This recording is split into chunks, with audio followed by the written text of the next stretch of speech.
कहाँ फंस गए, अच्छा ये तो बहुत जरूरी है रोजगार के लिए, अच्छा तो एडमिशन हो गया तो कुछ पढ़ ही लेते हैं, नकल करने का भी सोचते हैं, कुछ लोग भी हैं नकल वगैरह के पास भी है, और लॉन्ग रन में तो फायदा नहीं है।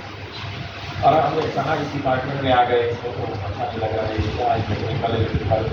मैं आपको बता दूँ, मैं MA इन हिस्ट्री हूँ, इंजीनियरिंग बैकग्राउंड काफ़ी नहीं, लेकिन इंटरेस्ट की बात है, मुझे लगा कि हमको जो राइट को मिला है टेक्निकल एजुकेशन का, तो अब मुझे ही क्या करना है, क्योंकि अगर मैं नहीं करूँगा तो दूसरा तो नहीं करेगा, क्योंकि मैंने उसको समझा, समस्याओं को समझा, और बहुत कुछ करना बाकी है, लेकिन हम लोग किसान बढ़ रहे हैं। तो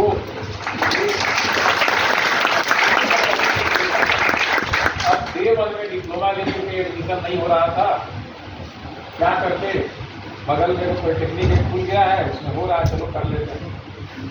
तो फिर 3 साल में डिप्लोमा का डिग्री मिले, लेकिन वो आप किसी काम का नहीं गए, किसी काम का नहीं गए। उसी तरह से आप टीचर बने और पहला दिन ज्वाइन किए, 10 दिन जो है रोने लग गए घर में कि क्या करें, 9 बजे जाना है, 5 बजे जाना है, प्रिंसिपल बहुत बदमाश है, और रोज काट देता है, डिपार्टमेंट बहुत गड़बड़ है, किसी पर फोकस कर देता है। तो वो वाला दिन आप 60-65 साल में रिटायर करिएगा, तब तक वही एटीट्यूड रहेगा आपका, वो नहीं बदलेगा। इसलिए पहला दिन आप जो अपने जॉब को किस तरह से लेते हैं, वही आपका पूरा डिफाइन करेगा पूरा करियर आपका रिटायरमेंट। अब कोई आदमी अगर 5 साल से काम कर रहा है और रोज रोता है, रोज प्रॉब्लम करता है, तो वो सस्पेंड हो जाएगा, ठीक है, उसको मंजूर है, लेकिन एटीट्यूड नहीं बदलेगा, ये मैंने देखा, बहुत मुश्किल है।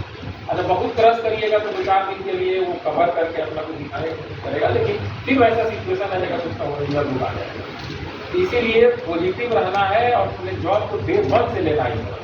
मैं बोल रहा हूँ कि ये बच्चों के बारे में मैं चिंता करता हूँ कि हमारे बच्चे पॉलिटेक्निक में, रिमोट एरिया में पॉलिटेक्निक है, मान लीजिए सुपौल में, मधेपुरा में, अररिया में है, बेतिया में है, तो ये बच्चे हमारे डिसएडवांटेजियस पोजीशन में ना रहें।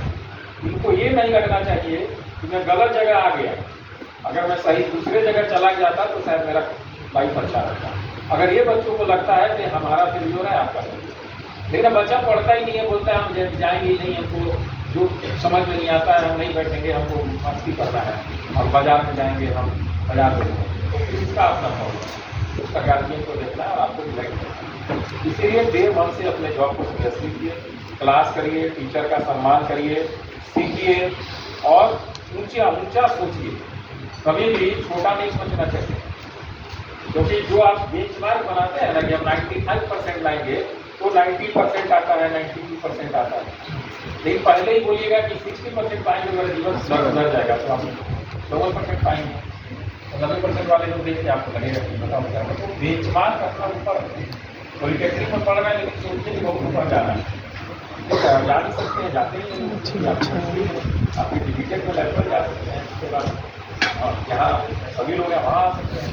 तो हमेशा सोच ऊपर रखिए, लेकिन सोच ऊपर रखने के साथ ही यूनिवर्सिटी चल जा रहा है, मान लीजिए किसी को मैथ्स नहीं समझ में आता, ठीक है, मैथ्स पढ़ता है तो बड़ा बड़ा सवाल बना पाता है, बहुत हायर सवाल नहीं बना पाता है, बहुत कोशिश किया, लेकिन फिर भी वो बोलता है कि हम IIT में ही एडमिशन लेंगे, तो वो जीत है। तो फिर उसको अपना समझना चाहिए कि मेरा स्ट्रेंथ क्या है, और उस स्ट्रेंथ को देख के डेवलप करना चाहिए। तो जो आपका स्ट्रेंथ है उस स्ट्रेंथ को पहचानिए, फिर अकॉर्डिंगली अपना लाइफ में हायर गोल सेट करिए और उसको अचीव करने के लिए डिसिप्लिन लाइफ और डेडिकेटेड लाइफ अपना लीड करिए। और जो उसके बाद हमारे बच्चे जैसे बात होता है पढ़ते हैं, भाई हम लोग का भी उम्र है कि बच्चे पढ़ते हैं, तो एक टीचर कभी पढ़ाया तो अच्छा लगा, दूसरा भी टीचर ने पढ़ाया समझ में नहीं आया, तो अगला ओपिनियन की ठीक नहीं है, ठीक नहीं है, कुछ नहीं समझ में आता है। इतना जल्दी कंफ्यूजन समझ नहीं हो सकता, उस दिन आपने ठीक से नहीं पढ़ा गया कुछ ऐसा और अच्छे करने का।